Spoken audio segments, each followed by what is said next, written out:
우리 다 함께 기도드리심으로 수요 예배 하나님 앞에 영광 돌려드립니다. 자비하시고 인애로우시며 노하기를 더디하신 사랑의 하나님, 하나님의 은혜를 참으로 감사드립니다. 갈 길을 몰라 방황하는 어리석은 죄들, 연약한 죄들, 부족한 죄들, 길이요 진리요 생명이신 예수님께서 어느 것이 길인지를 보여주시고 따라오라고 말씀해 주시니 참 감사합니다. 그 강권하시고 개입하시고 간섭하시는 하나님의 인도하심을 온전히 따라갈 수 있는 저희들 되게 하시고 신령과 진정으로 정말 하나님께서 찾으시는 그 한 사람 저희들 되게 하여 주옵소서. 예수님이 따라오라고 부르셨을 때에 살아남는 어부가 되리라 말씀하셨을 때에 배와 그물과 아비까지도 뒤로 한 채 예수님을 따랐던 제자들처럼 또 그 제자들을 통하여서 하나님의 교회를 세우신 것처럼 정말 하나님의 나라와 영광을 위하여서 모든 것을 버려두고 주님을 쫓을 수 있는 저희 모두가 되게 하여 주옵소서. 예배 시용을 주님께 맡겨드리오며 거룩하신 예수님의 이름으로 축복하며 기도드리옵나이다. 아멘. 우리 찬양 누구나 무거운 짐 지고 가는 길 나는 오늘도 가네 찬양드립니다.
수 없네.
귀한 도구로 쓰임받기를 원하는 소망을 담아서 찬양드립니다.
1절에서 12절까지의 말씀 우리 함께 합독합니다. 511페이지 열왕기상 2장 10절에서 12절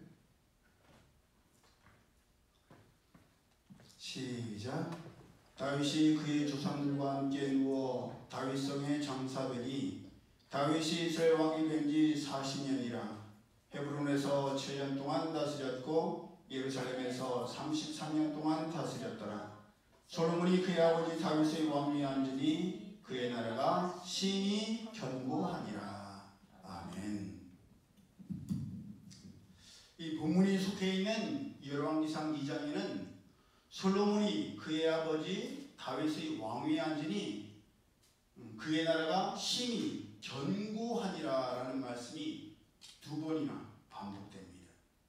2장의 마지막 절인 46절에도 여호야다의 아들 브나에게 명령하매 그가 나가서 시므이를 치니 그가 죽은지라 이에 나라가 솔로몬의 손에 견고하여지니라 라고 되어 있습니다. 말 그대로 견고해졌다는 말입니다. 여기에서 사용된 견고하다라는 히브리어는 준비하다라는 의미를 가지고 있으니 즉 솔로몬이 그의 나라를 심히 견고하게 하기 위한 사전 작업으로 여러 가지들을 준비했다는 말입니다. 그런데 그렇게 준비해서 견고하게 한 일이 하필이면 사람을 죽이는 일이었습니다. 물론 그 시작은 솔로몬이 한 것이 아니라 아도니아로부터 시작되었습니다. 스스로를 높여서 왕이 되려고 했던 아도니아가 동생 솔로몬이 왕이 되었다는 소식을 듣자마자 일어나 가서 제단불을 잡고 오늘은 솔로몬 왕이 칼로 자기를 죽이지 않겠다라고 맹세해야만 제단불을 놓겠다고 했을 때 솔로몬은 그 말을 들어주고 아도니아를 살려주었습니다. 대신에 나중이라도 악한 것이 보이면 죽을 것이라는 조건을 달았습니다. 그랬을 때 아도니아는 살기 위해서 동생인 솔로몬에게 나아가서 절을 했을 정도였습니다. 그런데 그렇게 살기 위해서 구차하게 목숨을 구걸했던 아도니아가 또다시 야망의 고기를 들기 시작했고 그것이 곧 그의 목숨을 앗아가는 결과를 가져오고 말았습니다. 한동안 잠잠했던 아도니아가 솔로몬의 모친 밧세바를 찾아와서 다윗이 품었던 수냄 여자 아비삭을 자기에게 주어서 아내를 삼게 해달라고 한 것입니다. 그러면서 당신도 아시는 바이거니와 이 왕위는 내 것이었고 온 이스라엘은 다 얼굴을 내게로 향하여 왕으로 삼으려고 했는데 그 왕권이 돌아가 내 아우의 것이 되었으면 여호와께로 말미암음이니라 라고 말한 것입니다. 듣기에 따라서는 굉장히 이치에 맞는 말 같죠? 예, 하나님께서 그렇다는 것을 얘도 인정하는구나 그렇게 들리지만 자세히 살펴보면 아주 위험천만하고 무서운 말이었습니다. 왜냐?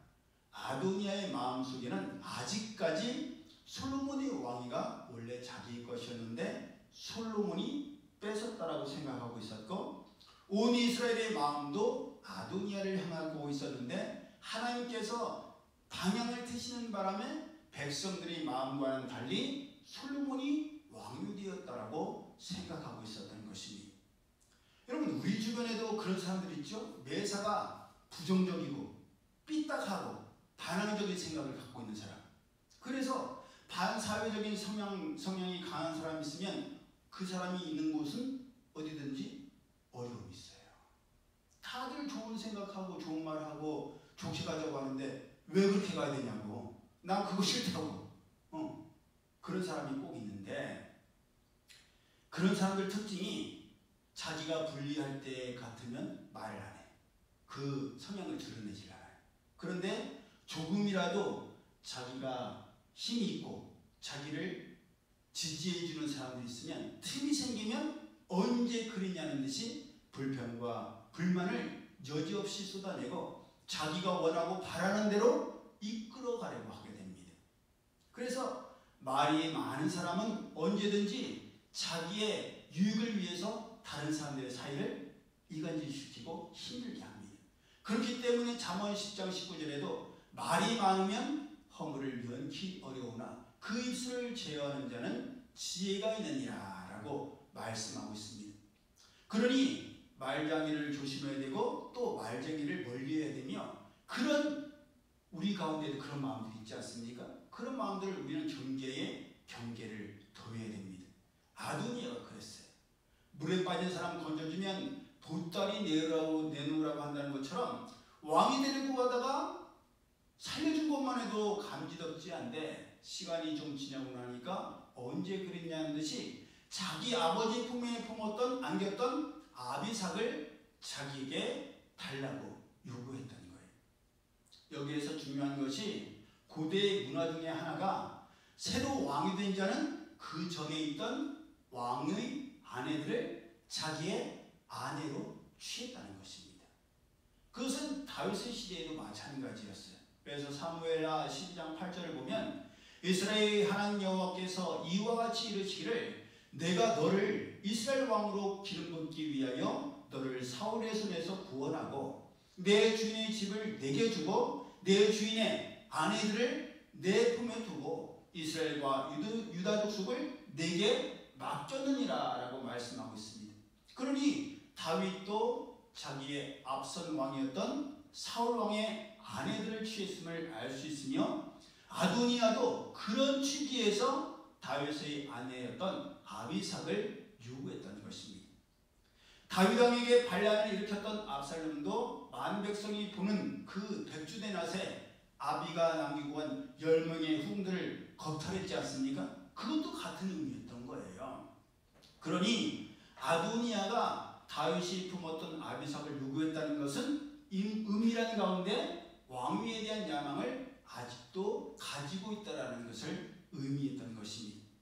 더더군다나 아도니아가 한 말을 되새겨보면 이 왕위가 자기의 것이었으며 아직 온 이스라엘의 얼굴이 아도니아를 향해 있다라고 생각하고 있었다는 거예요.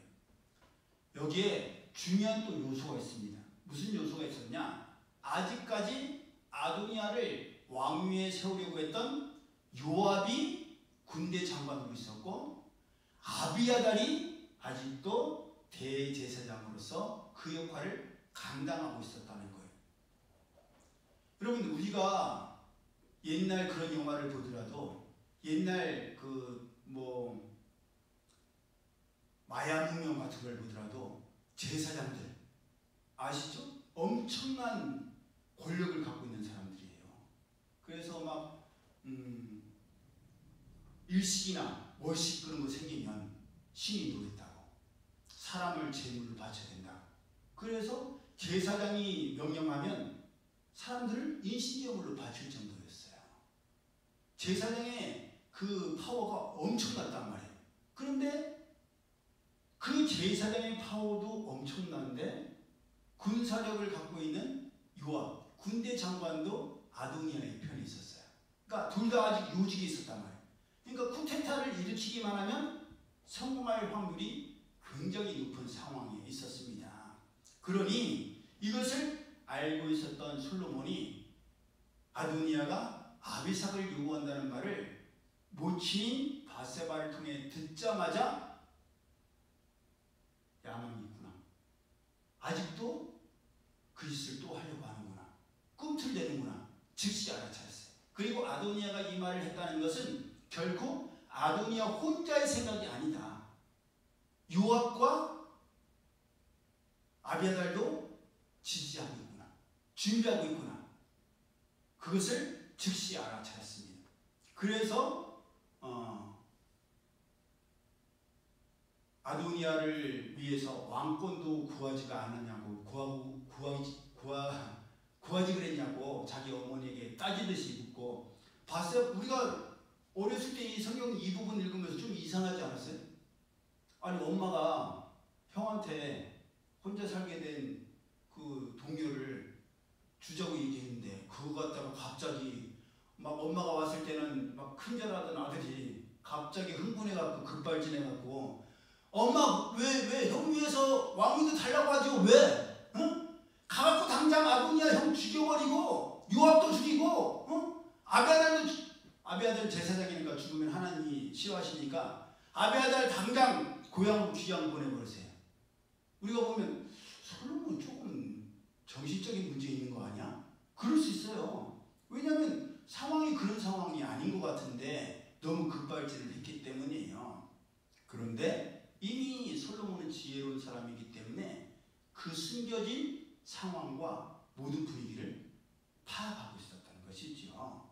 또한 사람을 보내어서 아버지 다윗을 저주하였던 시므이를 불러서 절대로 예루살렘을 떠나지 말라고, 떠나는 날에는 죽일 것이라고 경고하였으며, 또 실제로 이 시므이가 3년이 지난 후에 솔로몬에게 맺었던 그 약속을 잊어버리고 자기의 종이 도망친 것을 찾으려고 예루살렘을 떠났다가 발각되어서 결국 죽임을 당하게 되죠. 그러니 그런 피해 수청이 있은 뒤에 열왕기상 2장은 이에 나라가 솔로몬의 손에 견고해지니라 라고 하면서 마무리되게 됩니다. 여러분, 우리가 다른 나라는 뭐 예를 들 것도 없고 북한의 이야기는 우리가 너무 잘 알잖아요. 지금 김정은 맞죠? 김정은이 정권을 잡고 있는데, 김정은이 처음에 김정일의 뒤를 이어서 통치자가 됐을 때 어떤 일이 있었어요? 고무부. 고무와 국무부가 막강한 권력을 갖고 있었단 말이에요. 그런데 그 고무부를 모든 인민들이 보는 데서 고사포는 뭐냐면, 항공기가 이렇게 뜨면은 그걸 격추시키기 위해서 쏘는 그런 엄청난 센 강력한 무기예요. 그걸 갖다가 사람에게 쏘면 어떻게 되겠어요? 완전히 산산조각이 나버린다. 비행기를 터치기 위한 엄청난 총알도 크단 말이에요.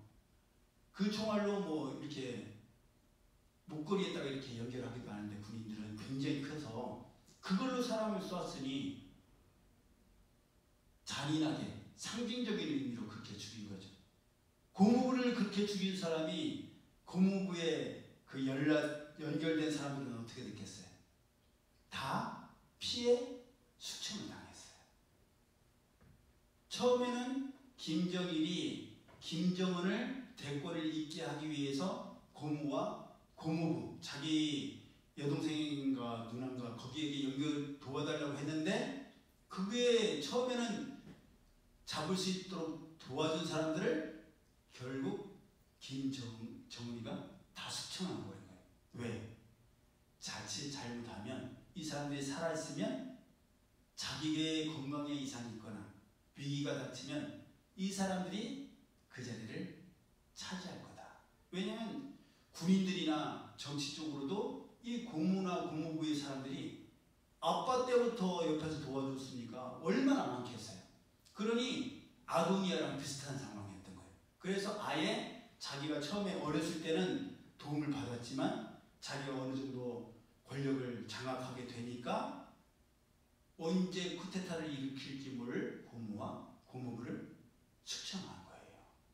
그러니 어찌 보면 이걸 이제 어떻게 해석하느냐에 따라서 평가가 전혀 달라질 수가 있죠.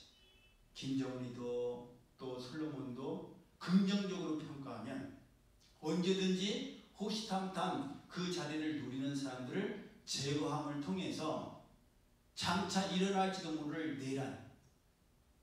내란이 일어나면 같은 동족끼리 얼마나 많이 싸우겠어요. 그 내란을 잠재웠다라는 긍정적인 평가를 할 수 있고, 나쁜 쪽으로 하면 아무리 권력이 중요하고 견고하게 한다 할지라도 그래도 그렇지 어떻게 자기 피부치 혈육까지 죽일 수가 있느냐, 그런 비난을 피할래야 피할 수가 없는 것이죠. 이처럼 우리가 이런 관점으로 본다면 미리 화근을 없앤 솔로몬의 통치와 결단력은 비록 형을 죽인 것이었다 할지라도 진정 새로운 왕으로서 나라를 견고하게 세운 일이라고 할 수가 있습니다. 또 반대로 보면은 굳이 왕위를 새롭게 시작하면서 형을 죽이고, 또 아버지 다윗이 가장 힘들고 어려웠을 때 또 다른 형인 압살롬에 의해서 도망칠 때 아버지와 끝까지 함께 했었던 하나님의 제사장 아비아다를 파면시켜서 귀양 보내고 아버지 다윗이 살려준다라고 약속했던 시므이를 죽여야 했느냐? 아니 종이 도망갔다고 그 도망간 종을 찾으러 갔다고 그걸 갖다가 주인을 죽여? 이거 너무 심한 거 아니야? 라고 생각할 수도 있죠. 또 하나님의 성전에서 제단을 붙들고 살려고 했던 요압을 다른 곳도 아닌 그 하나님의 성전에서 죽여야 했느냐? 예. 나중에 시므이처럼 한 번 더 기회를 줘서 하나님의 성전이 아닌 다른 곳에서 죽이는 게 훨씬 더 모양새나 신앙적으로 낫지 않았나? 라고 생각할 수가 있습니다. 그렇게 형제와 사람들을 죽이면서까지 견고해진 나라가 과연 설득력 있고 명분이 있는가라고 해석할 수도 있을 것입니다. 그런데 이 보다 설득력 있는 것은 솔로몬이 먼저 죽이려고 한 것이 아니라 살려주었던 아도니아가 살아있는 것만으로도 감사하면서 살아갔으면 됐을 것을 굳이 아도니아가 수면 여자 아비삭을 욕심내다가 그런 결과를 스스로 자초하고 말았다는 것입니다. 여러분, 아도니아가 죽음을 당한 것은 그러니까 성경적으로 본다면 솔로몬이 나라를 견고하게 하기 위해서 일부러 죽인 것이 아니라 아도니아가 뭐를 했기 때문에? 욕심을 부렸기 때문에. 어떤 욕심? 첫 번째 욕심은 아버지의 품었던, 어찌 보면 자기에게는 엄마뻘이잖아요. 엄마뻘이었던 아비삭을 욕심냈다는 거. 분명히 하나님께서는 남의 아내를 탐내지 말아라. 그리고 레위기를 통해서 내 아비의 하체나 어미의 하체를 보면서는 안 된다. 그 하체를 본다는 것은요, 옷을 벗긴다는 것을 의미하고 그것은 성적인 걸 말하는 거예요. 절대 그런 자들은 죽여야 된다고 말씀하셨어요. 그래서 신약성경 야고보서 1장 14절에도 오직 사람이 시험을 받는 것은 뭐에 때문에? 자기 욕심에 끌려 미혹됨이니 욕심이 잉태한 즉 죄를 낳고 죄가 장성한 즉 사망을 낳느니라 라고 말씀하신 거예요. 욕심을 부리지 않았다면 그게 죽는 일이 없었을 거라는 말씀이죠. 왕은 못 되었어도 왕족으로서 안정되게 살 수는 있었을 텐데 내려놓지도 못하고 버리지 못한 욕심과 야망 때문에 결국 죽고 말았다는 것입니다. 여러분, 이것은 오늘 살아가는 우리도 마찬가지예요. 우리가 언제 시험에 들어요? 우리가 이 말씀, 야고보서 말씀 그대로 욕심이 생길 때 시험에 들어요. 하나님께서 우리에게 각자에게 주신 것에 대해서 감사하고 자족하면 아무리 주변에서 유혹해도 거기에 흔들리지를 않는데 내게 있는 것으로 만족하지 못하고 다른 것을 욕심내게 될 때 거기에 우리가 이끌리게 된단 말이에요. 전에도 말씀드렸죠? 유혹이라는 것은 내가 싫어하는 것은 절대 유혹이 될 수가 없어요. 내가 안 좋아하는 것은 유혹거리가 안 돼. 내가 싫어하는데 그게 뭐에 욕심이 나겠어요? 응? 우리 저마다 누가 이렇게 줘도 욕심 나지 않는 거 있잖아요. 그러면은 우리가 유혹받을 일이 없어. 그런데 우리가 언제 유혹받아요? 내가 좋아하는 거, 내가 하고 싶은 거, 나의 욕심이 들어가면 유혹을 받아요. 그 욕심이 점점 커져. 벌써 내 것인 것 같고 그걸 막 내가 사용하는 것 같고 그걸 내가 즐기는 걸 상상하게 되면 걷잡을 수 없게 된단 말이에요.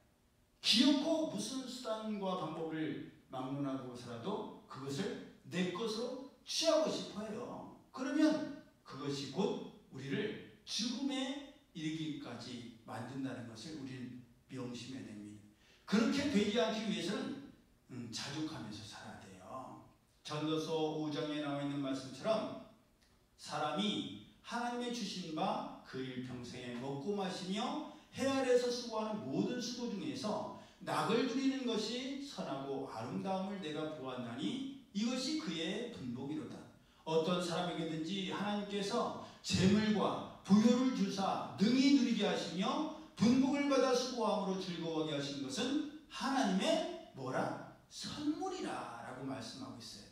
예, 사람이 얼마나 오래 장수하느냐보다도 중요한 것이 얼마나 날마다의 분복을 누리며 행복하게 살다가 하나님 품에 안기느냐는 것이 정말 중요할 것입니다. 그러니 많은 육수로 인해서 힘들고 어렵게 살다가 죽기보다는 하루하루를 하나님께서 주시고 허락하신 분복을 마음껏 누리다가 죽는 것이 진정한 행복이요 축복이라고 하시는 것입니다. 그런 의미에서 아도니아는 자기의 복을 걷어차버린 사람이요, 그로 인해서 그와 함께 했던 사람들도 운명을 함께 했다라고 볼 수 있는 거예요.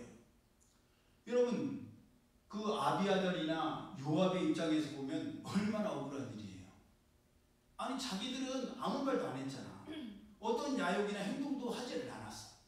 그냥 자기들은 가만히 있었는데, 자기들을 성경에는 나와 있지는 않지만 우리가 성경 그대로 본다면 아도니아가 괜히 가갖고 아비삭달이라고 해갖고 그것 때문에 가만히 있던 아비아달도 쫓겨나고, 응? 요압도 죽임당한 거 아니에요. 그러니 우리 주변에 관계된 사람들 중에 내가 아무리 잘해도 우리와 연관된 사람이 그릇된 욕심을 부리면 그로 인해서 피해가 누구에게까지 와요? 우리에게까지 오게 돼요. 나비 효과 들어보셨죠? 네. 나비 효과는 지구의 반대편에 있는 브라질인가? 거기에서의 나비들의 날개짓이 반대에 있는 중국에 엄청난 태풍을 몰고 온다는 얘기예요. 우리가 생각했을 때, 아니, 나비가 날개짓 한다고 그 엄청난 기후 변화가 일어나고 피해를 입는다고? 그게 이제 작은 것이지만 티끌모아 태산이라고 그런 것들이 결국에는 엄청난 영향을 끼치게 된다는 거예요. 그래서 지난주에도 말씀드렸지만 시편 1편의 말씀처럼 복 있는 사람은 아무나 죽지 아니하고 아무 길에나 서지 아니하며 아무 자리에나 앉아서는 안 되는 거예요. 분별력을 가져. 분별. 저도 그랬었어요. 저도 의사 선생님 말씀이라면 무조건 믿었고 선생님이 말씀해 주는 게 다인 줄 알았어요. 근데 어느 날 저희 아내가 그런 거예요. 아이들이 아파갖고 병원에 제가 데리고 갔는데 선생님이 보시더니 요즘 유행하는 그런 아이들에게 유행하는 질병이 하나고 약 먹으면 괜찮대요. 그래서 제가 그 말만 고지고대로 듣고 예 감사합니다 그러고 나왔어요. 그래서 집에 왔더니 저녁에 아내가 왔을 때 얘기했더니 아내가 먹지 말아야 될 음식은 뭐래요? 씻어도 된대? 또 조심해야 될 게 뭐가 있어요? 그런 얘기를 저한테 하는 거예요. 근데 내가 어떻게 알아? 의사 선생님이 알지. 그랬더니 아내가 그러는 거예요. 안 물어봤어요? 그거 물으라고 보낸 거지. 애랑 같이 가갖고 의사 선생님이 먹으라는 대로 먹고 응? 말씀하신 대로 가만히 있으면 어떻게 하냐고. 제가 억울했어요. 아니 가라고 하고 갔고 응? 계산하고 데리고 왔으면 됐지. 근데 제가 나중에 생각해 보니까 그건 제 책임을 다한 게 아니더라고요. 제 책임을 다한다는 것은 의사 선생님이 생각하지 못한 것까지도 아빠로서 뭐가 조심해야 되고 뭐가 더 필요한지를 헤아려서 그거를 물어봤어야 되는 거예요. 그러니까 우리도 마찬가지잖아. 우리 자매들도 잘할 때 엄마가 얘들아 집 잘 봐. 그러고 나가셨어. 엄마 없는 동안 집 잘 봐야 된다. 그러고 갔어. 근데 그 말을 고지고대로 들고 집만 보고 있어. 누가 오나 안 오나. 도둑 드나 안 드나. 그리고 엄마가 저녁에 왔는데 집 잘 봤어? 예 엄마 집 그대로 있잖아요. 아무도 안 가져갔어요. 근데 엄마가 집 와서 보니까 난장판이야. 막 떡볶이 해먹는다고 막 다 뒤집어놓고 설거지는 막 산더미처럼 쌓여있고 빨래도 빨래대로 막 엉망으로 돼 있고. 야, 집 잘 그랬더니 뭐 한 거야? 엄마 집 잘 봤어요. 뭔 말인지 알겠죠? 엄마가 집 잘 보라는 거는 집만 지키라는 얘기가 아니야. 엄마가 돌아왔을 때 그 집이 잘 관리될 수 있도록 설거지 거리가 있으면 설거지를 하고, 빨래를 갤 게 있으면 빨래를 개고, 지저분한 게 있으면 치워서, 엄마가 들어오시면 그대로 아유 우리 딸들 우리 자식들 잘 치웠네 고마워 애썼네 그렇게 해서 주무시는 거, 그게 집을 잘 보는 거예요. 무슨 말인지 알겠죠? 그러니까 우리가 그냥 나는 잘못 없는데요? 나는 그냥 가만히 있었어요. 가만히 있었는데 아도니아가 가고 괜히 아비삭 달라고 해갖고 저까지 이렇게 피해를 입게 된 거예요. 그런데 그 이면에는 어떤 게 있었던 거예요? 나도 모르게 쫓지 말아야 될 사람을 쫓고, 앉지 말아야 될 자리에 앉고, 가지 말아야 될 길에 섰던 거예요. 무슨 말인지 아시겠죠? 그리고 그런 거를 분별을 할 줄 알아야 돼. 다른 사람들의 말이라고 고지고대로 들어서는 안 돼. 이 말을 들어도 되나 듣지 말아야 되나. 하나님의 말씀이면 당연히 순종해야 되는데, 세상적인 거 뭐 예를 들어서 우리 신이재님 PT 받았는데 받을수록 아파. 아니 트레이너가 하라고 해서 했는데 왜 아프지? 그 사람이 정말 신뢰할 사람인지를 확인하지 않고 무조건 믿고 따랐다가는 큰일 나는 거예요. 모든 것이 다 마찬가지. 그러니까 우리는 이 땅을 살아갈 때 분별력이 있어야 돼요. 아무 깨나 쫓고 아무 길에 서고 아무 자리나 앉았다가는 큰 코 다치고 결국 내 생명까지도 잃게 되는 거예요. 정말 중요해. 내가 거할 자리를 분별해서 거한다는 거. 저는 이번에 지금 막 시작하기 전에도 막 입이 근질근질하죠. 받은 은혜가 막 이만큼 많은데 이걸 언제 다 전해야 되나? 막 근질근질한데 참고 있어요. 미리 스포하면 안 되잖아. 근데 휴게소에서 호두과자를 사서 먹을 때는 언제가 제일 맛있어요? 혼자 먹을 때. 혼자 먹을 때. 막 나와서 왜 따끈따끈할 때, 이 천장이 데일 정도로 뜨거울 때 혼자 먹을 명답이다. 진짜 신기다운 대답이다. 혼자 먹을 때가 제일 맛있구나. 신기는 제일 따끈. 알았어, 앞으로 혼자 먹게 해줄게. 제일 따끈따끈하고 입천장이 데일 정도, 그때가 제일 맛있잖아요.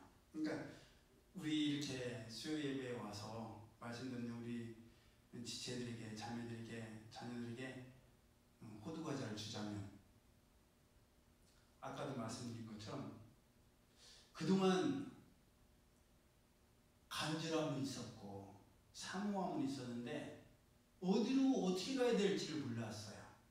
근데 하나님께서 그동안 고민하고 기도 드렸던 것들에 대해서, 저도 그런 줄 모르고 어렸을 때부터 기도 드렸던 것에 대해서 하나님께서 잘한 거야, 그게 답이야, 맞아 라고 확인시켜 주셨어요. 앞으로도 그렇게 가면 돼 라고 확인시켜 주셨고, 확인시켜 주신 것에서 더 나아가서 롤 모델을 보여주셨어요. 이렇게 하면 이렇게 된다는 것을 확실하게 보여주셨어요. 그것도 그냥 단번에 보여주고 한번 보여주시고 마시는 게 아니라 앞으로도 보고 따라올 수 있도록 불기둥과 구름기둥처럼 인도해 주시기로 했어요. 그래서 너무너무 감사해요. 근데 그때를 이렇게 우리가 한 번도 겪어보지를 못했으면 그게 진짜인지 아닌지를 모르잖아요. 진위 여부를 우리가 착각할 수도 있잖아. 우리가 예를 들어 뭐 어디 가서 감동을 받았어. 이야, 이게 진짜구나. 그런데 시간이 지날수록 처음에는 엄청나게 뜨겁고 그랬는데 시간이 지날수록 그 정도는 아닌데 그런 생각 들 때 있잖아요. 그러면 내가 그때는 너무 분위기에 휩쓸려서 너무 텐션이 높았나 보다. 그럴 수 있잖아요. 그런데 우리가 한번 경험했던 일이야. 이게 진짜라는 것을 경험을 했던 일이야. 그러면 또 똑같은 것을 경험했을 때 어떻게 돼요? 이거는 진짜가 나타났구나 알아차리잖아요. 제가 왜 하나님께서 분명한 모델을 보여주셨다고 생각을 하냐면, 말씀을 드리냐면, 우리 교회가 초대교회처럼 그랬던 때가 있어요. 이건 라떼를 말씀을 드리는 게 아니에요. 우리 교회가 건축된 지가 지금 26년째. 98년 그때 건축이 입당 예배를 드렸으니까. 그래갖고 1998이잖아요. 근데 26년 됐거든요. 제가 갔다 온 포항중앙침례교회 김지육신 목사님께서 이 목회를 시작하신 지가 30년이에요. 그러니까 4년 차이가 나고 비슷한 거예요. 그러니까 30년은 아니지만 26년 전에 저들이 봤던 거예요. 우리 원로 사모님 같은 경우는 30년도 더 전에 경험했던 일이에요. 그때는요, 저희 교회가 매일 모였어요. 우리 매일 모이자 약속을 안 해도 매일 모였어요. 하루에 한 번은 꼭 교회 와서 기도를 드리고 가고, 청년들도 하루 종일 일하고 지쳐갖고 피곤한데도 교회에 와서 건축하는 일에 또 일을 하는 거예요. 벽돌 하나라도 날리고 먼지라도 쓸고 기도드리고 같이 모여서 비빔밥 만들어 먹고 계속 기타 치면서 찬양 드리고. 그래갖고 이 주변의 사람들이 우리 교회에 대해서 이단이라고 했어요. 그 소문이 아직도 있어요, 여러분. 그걸 어떻게 아냐? 우리 교회 다녔던 분이 우리 교회 다닌다고 하니까 동네 사람들이 거기 이단인데 왜 그 교회를 가? 그랬다는 거예요. 그러니까 동네 사람들, 초창기에 있던 사람들은 매일 모이고 매일 찬양 드리고 맨날 지네끼리 막 하하호호 웃으니까 저 교회는 너무 광신도들이다, 이단이라고 했었어요. 금요 철야 예배를 하면 그때 9시 시작했나요? 7시 반이었나요? 8시였나요? 8시였구나. 8시에 시작하면 새벽 2, 3시, 늦으면 4시까지 갔어요. 어떻게 그게 가능해요? 설교를 오래 한 게 아니에요. 한 사람씩 나와서 간증하고 특송하고 힘든 거 얘기하고 그 사람을 위해서 같이 기도하고 울고 웃고 그러다 보면 4, 5시간이 갔어요. 그 경험했던 게 있을 거 아니에요? 지금 포용층이 그러고 있어요. 성도들이요, 살아 움직여요. 팔딱팔딱 뛰어요. 진짜 화려해요. 화려. 얼굴에서 그 생기가 느껴져. 아이들 모습에서 활기가 있어. 진짜 예배를 드리는데 살아있는 예배를 드리더라고요. 그래서 제가 알았어요. 진짜구나. 왜냐하면 봤었으니까. 경험했었으니까. 지금 신동탄교회에 뜨겁게 부흥하고 있는 박충광 목사님께서 그때 우리 교회에 와서 강단에 저 원래 사모님 있는 자리에 앉아갖고 다른 친구들은 와도 기도도 안 하고 밖에서 놀고 있는데 그가 대성 싶은 나무는 떡잎부터 알아요. 그 친구 혼자 들어와서 기도를 했어요. 기도를 했는데 그 친구가 얼굴이 상기돼갖고 저한테 그러는 거예요. 야, 허교찬, 니네 교회 왜 이렇게 뜨거워? 기도원 가도 이런 뜨거움을 못 느꼈는데 니네 교회가 어떻게 이렇게 뜨겁지? 우리 교회니까. 저는 그때 기도 그렇게 안 했어요. 그거를 너무 자연스럽게 생각했어요. 근데 지나고 나서 보니까 성령이었어요. 성령님께서 그렇게 해주지 않으시면 할 수가 없어요. 그래서 제가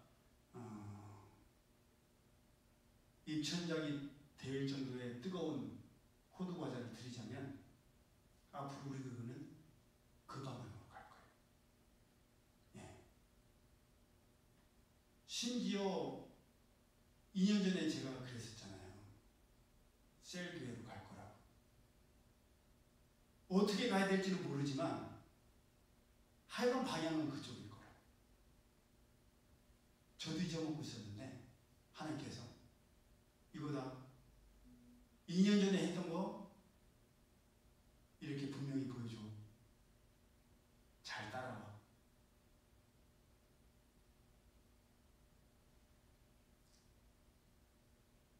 사랑받는다는 거 아시죠? 예쁨을 받아. 누군가 나를 너무 예뻐해. 나에 대해서 너무 기대해.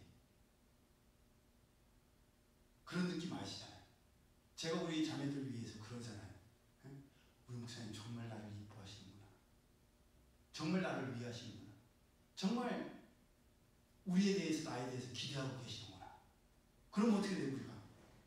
기대에 부응하고 싶잖아요. 더 이쁨 받고 싶잖아요.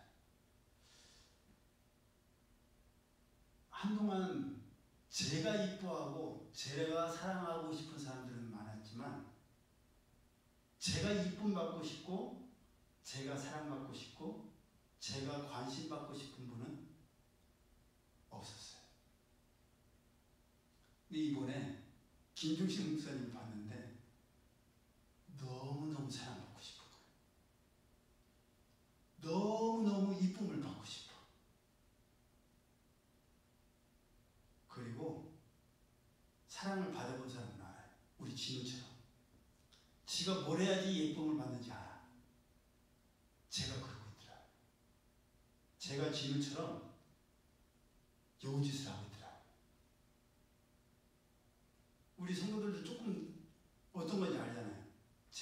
우리가 말하는 끼, 이쁜 끼, 막 귀여운 척하는 그거. 예. 목사님께서 저를 계속 주목하시는 게 보여요. 저 자식 봐라? 저 녀석 봐? 어디서 저런 게 나왔지? 그게 느껴져요. 몇 번이나 그런 거를 얘기해 주시더라고요. 그리고 김 목사님뿐만 아니라 처음 보는 분들일 거 아니에요. 그분들도 확인시켜 주세요. 전 진짜 나중에 말을 나오겠지만 떨리면서 인사를 했는데 마지막까지 인상 깊었다. 사진 찍자는 사람도 있었어요. 목사님이랑요? 네. 연예인이다. 그래서 제가 꿈을 꾸게 됐어요. 목사님께도 저 또 친해지면 낯가림이 좀 심하지만 또 마음 오픈되면 난리 나잖아요. 목사님, 다른 사람들 다 김 목사님 본받고 싶어요. 닮고 싶어요. 그랬거든요. 저만 달리 얘기했어요. 뭐라고 했을 것 같아 제가? 사랑받고 싶어. 비슷해. 비슷해. 저 스타일로 얘기했어요. 저 목사님이랑 친해지고 싶어요. 목사님이랑 정말 가까워지고 싶어요. 제 마음이 그래요. 네, 정말 가까워지고 싶어요. 정말 사랑받고 싶고 기대를 한 몸에 받고 싶고 그 기대에 부응하고 싶어요. 모르겠어요. 나중에 목사님께서 원래 올해까지 이번까지 마지막이라고 하셨잖아요. 그리고 일주일 동안 기도하는데 그 40일 전부터 기도했대요. 그 교회에서는 40일 기도하시는데 일주일 남겨놓고 하나님께서 이번이 마지막이 아니라 앞으로는 제대로 해라 그러셨대요. 그래서 접으려고 하셨던 일을 더 자주 봤으면 좋겠다. 6월 6일날 보세요. 네. 6월 6일날 교회에서 행사하는데 다 오라고. 그러니까 다른 목사님들이 6월 6일은 목사님 다 계획들이 잡혀 있는 것 같은데, 그러니까 그래요? 그랬더니 그럼 7월 1일날 만납시다. 네, 목사님은 매달 보고 싶대. 그리고 한 목회자들은 원래 자기 교회 오픈 안 해요. 진짜 오픈 안 해요. 부흥회할 때는 오픈할 수 있지만 정말 자기들의 핵심적인 거를 할 때 오픈하는 거 극도로 꺼려요. 어떤 노하우 같은 것이기도 하고 자존심이기도 하고. 근데 목사님께서 교회 수련회를 하시는데 거기에 오시래. 그래서 처음부터 끝까지 제대로 봐보래. 봐야 따라할 거 아니냐. 정말 감동이었어요. 그리고 그 교회에서 성경 공부하는 교재를 4권을 다 줬어요. 목사님들마다. 내 30년 목회에 노하우라고. 성도들이요 2박 3일 동안 식사를 얼마나 정성껏 준비하는지. 음식만 좋은 게 아니라 마지막 올 때까지도 과일 컵 과일 있잖아요. 정성껏 선물 따로 준비하고. 야, 도전이 너무너무 됐어요. 야, 우리 교회가 저렇게 됐으면 좋겠다. 우리 성도들이 저렇게 됐으면 좋겠다. 마지막으로 하나만 더. 그 교회가 기존에 있던 데에서 10년 전에 이사를 했대. 외곽이에요, 외곽. 해도동에서 그쪽으로 이사를 했대. 완전히 외곽이에요. 우리로 치면 노음에서 더 들어가. 근데 대부분의 성도가 거기로 이사를 갔대. 부동산에서 놀랬대. 갑자기 시골의 땅값이 변동이 되는 거야. 집값이. 성도들이 그때만 해도 300명 정도 있는데 지금 1000명 넘는데 집값이 들썩들썩 하니까 왜 이 동네에 이사 오려고 하냐니까 하나같이 다 교회 때문에. 교회 가까이 가서 매일 기도 드리려고 새벽 예배 나오려고. 제가 그래서 누가 떠올랐겠어요? 우리 자매들이 떠올랐어요. 우리 자매들은 벌써 그러고 있는데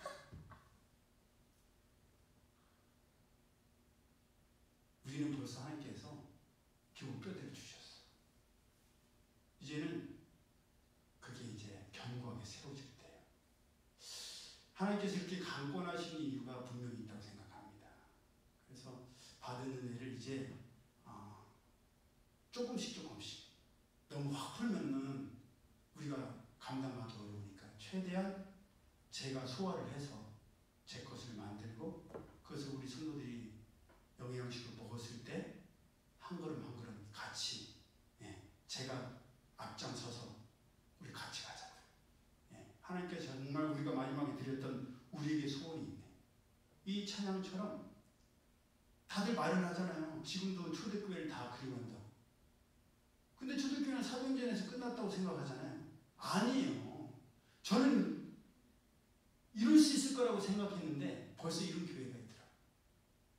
우리가 예수님께서 나를 본받으라 하신 것처럼 우리도 본받으면 돼요. 목사님께서 그런 프로포즈까지 제안까지 했어요. 우리 교회 성도가 몇 명인지도 모르고 우리 교회에 와갖고 목자들 데리고 와갖고 직접 알려주신대. 허 목사 가자. 목사님 조금만 기다려주세요. 저희 교회는요 15명이에요. 그랬더니 목사님께서 깜짝 놀라신 거예요. 근데 그 전에 목사님께서 무슨 말씀하셨냐?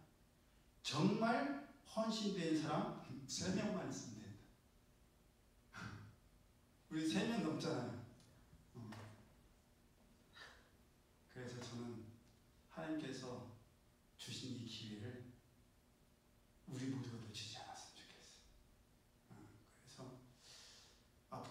하나님께서 행하실 일을 기대하면서 우리의 시간을 지금 잘 하고 있지만 하나님께서 확인해 주시더라고요. 그 정도로 안 된다. 너의 삶을 올인해라 나한테. 나는 너의 전부를 원한다. 왜? 주의 십자가 사랑. 예수님은 우리를 위해서 올인하셨어요. 우리 알잖아요. 그런데 아는 그거를 행하라고 하시더라고요. 너가 정말 사랑한다면 예수님께서 너를 위해서 모든 것을 다 준 것처럼 너도 나를 위해서 다. 그게 진짜 십자가 사랑이다. 저부터 결심했어요. 진짜 올인해야 되겠다. 올인한다. 예. 그것도 맞아떨어져요. 막연하게 이제 춥고 좁고 뭐 그랬던 얘기가 하나님께서 전지작업을 하셨던 거더라고요. 그래서 앞으로 정말 하나님께서 이루실 일들을 기대하면서 우리가 이거는 생각보다 쉽지 않을 거예요. 정말 어려울 거고 오래 걸릴 거예요. 한두 달 해서 될 것 같으면 다 하죠.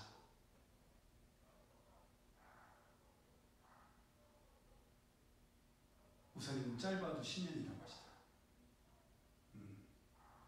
그러니까 우리가 때는 하나님께 맡기고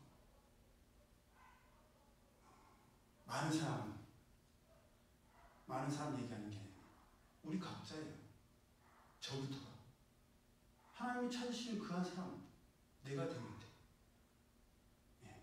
그렇게 하나님께 부르심에 순종하는 우리 모두가 되기를 소망합니다.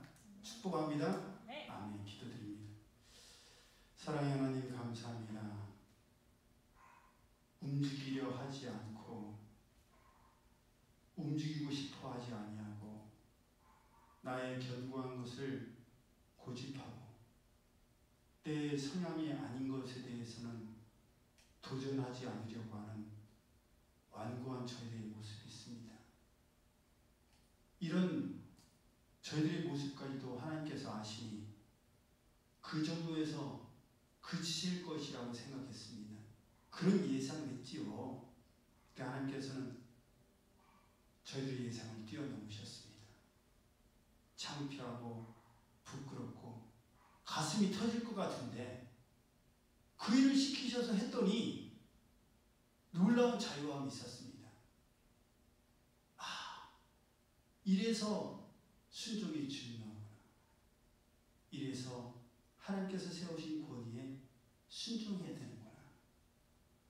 머리로만 입으로만 예 아멘 하는 게 아니라 정말 처음부터 끝까지 온전히 순종하고 따르는 것이 믿음이구나. 그 결과가 어떠한 것까지도 하나님께서 보여주셨사오니 주님이 먼저 가신 그 길 따라가는 선배님들을 보면서 좋은 모델을 보면서 저희들도 따라가서 정말 초대교회에 하나님께서 행하셨던 그 놀라운 하나님의 교회가 저희 교회가 되게 하시고 예수님을 온전히 쫓았던 제자들이 저희 각자가 되게 하여 주옵소서. 그 부르심에 합당한 삶을 살아가는 순종의 사람들 되게 하여 주옵소서. 이제는 우리 주 예수 그리스도의 은혜와 하나님 아버지의 그 크신 사랑하심과 성령님의 교통하심이 이제로부터 영원히 함께 하실지어다. 아멘.